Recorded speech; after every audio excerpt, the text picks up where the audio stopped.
Today, we're diving into a fascinating new collaborator that's shaking up the entire creative world. And I mean everywhere, from the classroom all the way to the high-end art gallery.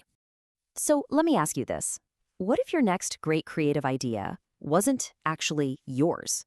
I mean, what if that next flash of inspiration, the concept for a photo or a painting, what if it came from a machine? It sounds like something straight out of science fiction, right? But believe it or not, this is happening right now.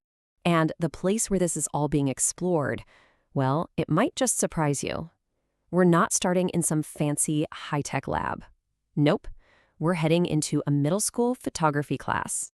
Yeah, you heard that right. This is a real photography assignment for middle schoolers. They're getting a new theme for their weekly blog posts, but their creative partner, it's not another student, it's an AI. This isn't some hypothetical idea about the future. This is literally their homework, today. Okay, so how in the world does a middle schooler actually use AI as an art director? Well, the assignment is, it's kind of brilliant in how simple it is. Let's break it down. It's a really straightforward process. First, the students get the theme. Let AI decide. Then, they have to actually prompt an AI for a subject. Step 3, go out and take a photo of whatever the AI suggested. And finally, they post their work to the class blog. So you see, the AI isn't making the photo, it's just sparking that initial idea. And what's crazy is how insightful the results are. So a student types in a prompt like, what should I take a picture of if I'm at Benton Middle School? And they mention their school as a specialized arts magnet. And look at the AI's response. It gets the context, saying, since Benton Middle School is a specialized visual and performing arts magnet, the campus is designed to celebrate creativity. I mean, that's already setting the stage for some really thoughtful suggestions. And here's what it came up with. The AI doesn't just spit out random objects. No way. It suggests things like capturing the Vopper murals, the Wolverine spirit spots, architectural details, even the shadow play. Think about that. This isn't just a list of stuff. It's a list of actual photographic concepts. It's basically acting like a human creative director, guiding the student's eye. Okay, but this isn't just some cute classroom experiment. This exact same creative frontier, it's being explored at the absolute highest levels of the art and advertising world by some serious professional pioneers. So, let's meet Tim Tatter. I mean, if you've seen a big, powerful ad campaign for a brand like Nike or Amazon or Verizon, there's a really good chance you've seen his work. This guy has been voted one of the world's top 200 photographers for more than a decade. He is, without a doubt, a master of his craft. And his fine art, wow, it's just as powerful. We're talking about series like Black is a Color and Nothing to See. They're not just pretty pictures. They're so conceptually deep and visually stunning. This is work that proves he can communicate really complex ideas and emotions through his camera. He's an artist who really gets into deep human themes. So you have to wonder, right? What does a photographer at the absolute peak of his career have in common with a 7th grader in a photo class? Well, believe it or not, he's asking the exact same questions, and he's using the exact same new partner.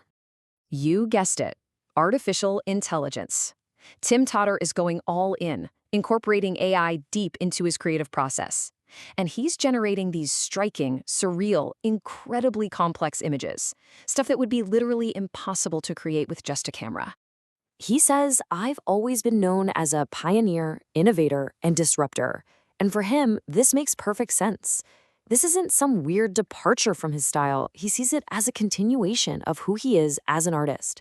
I mean, he's always been someone who pushes the boundaries of technology, from being an early adopter of Photoshop to using CGI, and now it's AI. So, what does it all mean? What happens when a total beginner and an absolute master start using the same revolutionary tool? Well, I think it signals the beginning of a completely new creative era. And this slide just perfectly illustrates that new dynamic. So on one side, you have this huge, meticulously planned, high-production photo shoot for Forbes with Bad Bunny. And on the other, a surreal portrait that was basically born from a text prompt. For an artist like Tatter, these two things aren't in competition with each other. They're just different brushes he can use to paint his vision. So why use AI? Well, Tater says it lets him explore and exercise my creative mind more quickly. And that's the key, right? It's all about speed. An idea that might have taken him weeks of planning and shooting to pull off, he can now visualize it in minutes. That lets him explore and play with his creative ideas at a pace that was just unimaginable before. And this next quote, this is really the big takeaway for every creative person listening. Tatter says, the reality of it is that if you're not thinking about what's next, by the time next comes, you'll be behind. His perspective is crystal clear. This is not a fad.